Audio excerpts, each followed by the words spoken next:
Washington autorise l'Ukraine à utiliser des armes américaines à longue portée pour frapper des cibles militaires en Russie. Les protestations se poursuivent en Géorgie, après les résultats définitifs des élections législatives qui donnent le parti Rêve géorgien vainqueur avec près de 54% des voix.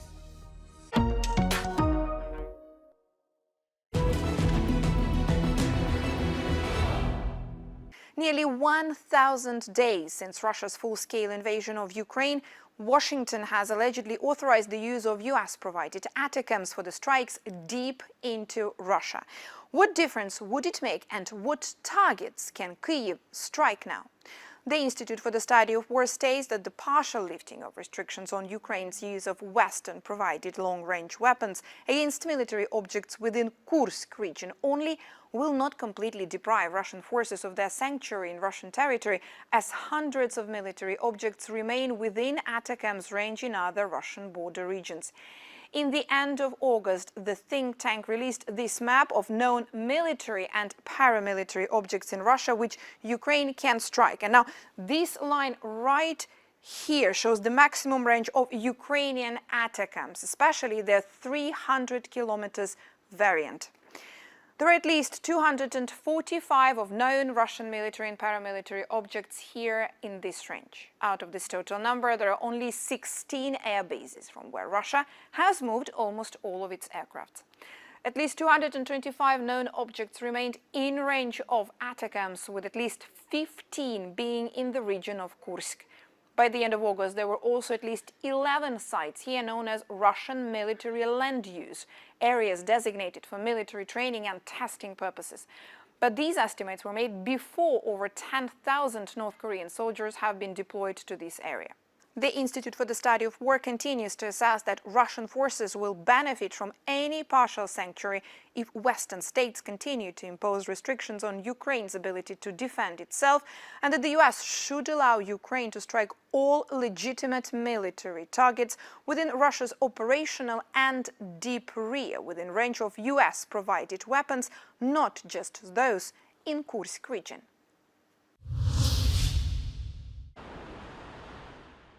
C'est un mémorial qui ne cesse de s'étendre au centre de Kiev à l'approche du 1000e jour de la guerre en Ukraine.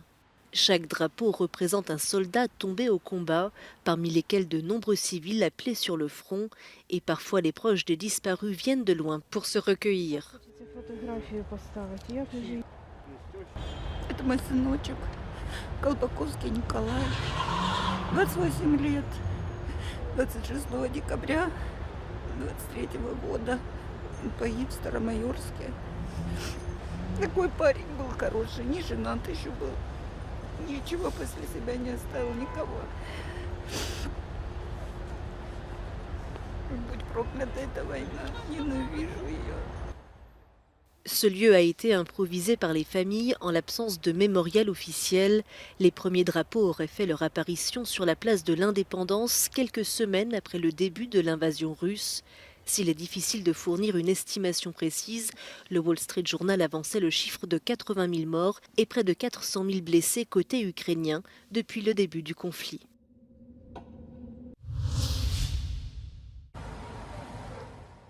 Les membres de l'opposition géorgienne sont de nouveau descendus dans les rues de Tbilissi lundi pour réclamer de nouvelles élections législatives. Les résultats définitifs annoncés samedi donnent le parti Rêve géorgien vainqueur avec près de 54% des voix contre 37,8% pour une coalition de partis d'opposition. Un camp de fortune a été installé dans l'une des rues centrales de la capitale par des manifestants qui s'engagent à y rester jusqu'à ce que leurs demandes soient satisfaites. Selon plusieurs observateurs, les élections auraient été marquées par des cas de corruption, de double vote et de violence physique. Début novembre, l'Union européenne et les États-Unis ont également exprimé des inquiétudes quant à la légitimité du scrutin et ont demandé l'ouverture d'enquêtes. De nombreux Géorgiens considéraient ces élections comme un référendum décisif pour l'adhésion du pays à l'Union européenne. En juin, Bruxelles a suspendu pour une durée indéterminée la procédure d'adhésion de la Géorgie, après l'adoption par le Parlement du pays d'une loi sur l'influence étrangère. Selon ses détracteurs, celle-ci s'inspire des mesures répressives exercées par Moscou sur la société russe.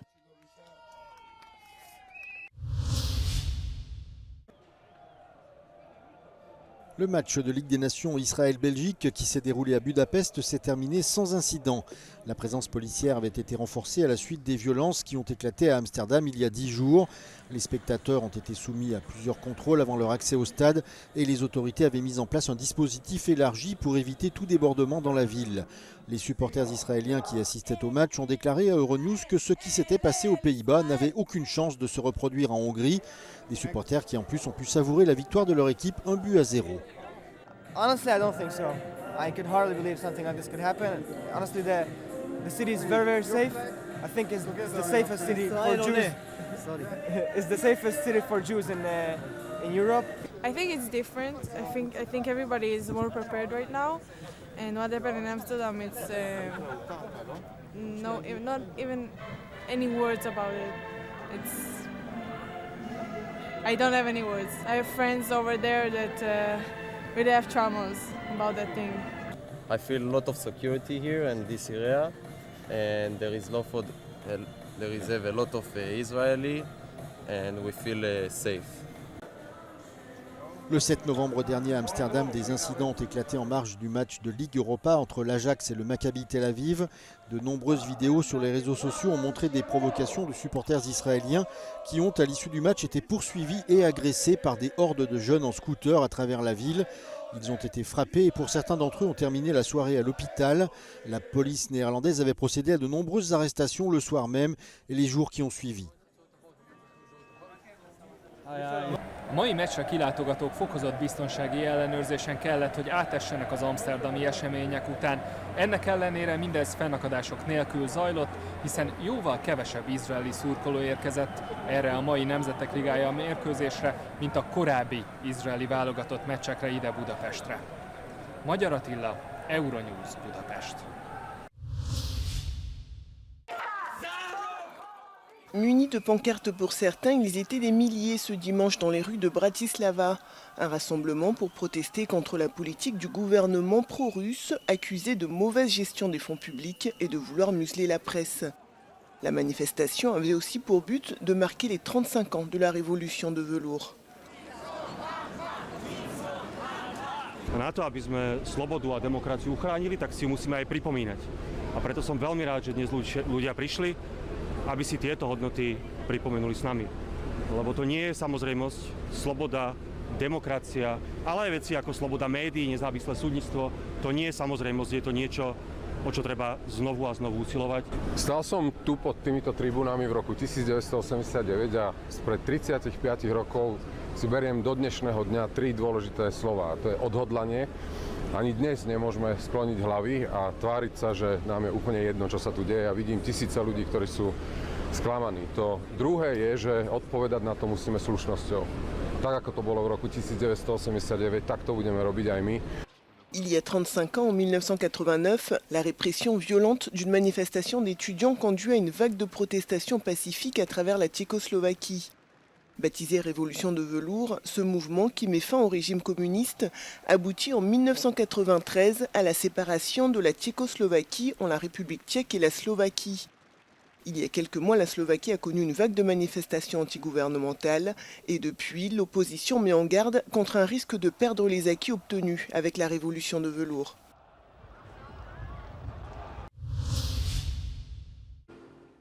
Avec l'arrivée des ministres du monde entier ce lundi à Bakou, la COP29 entre dans sa phase finale.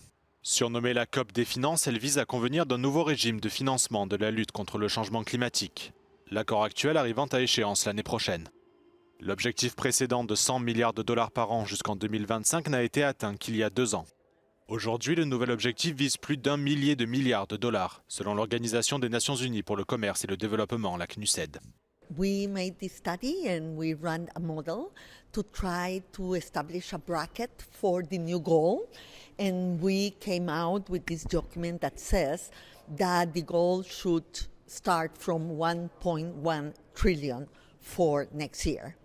And it is more or less in the range of what has been discussed by other studies or proposed by other studies too.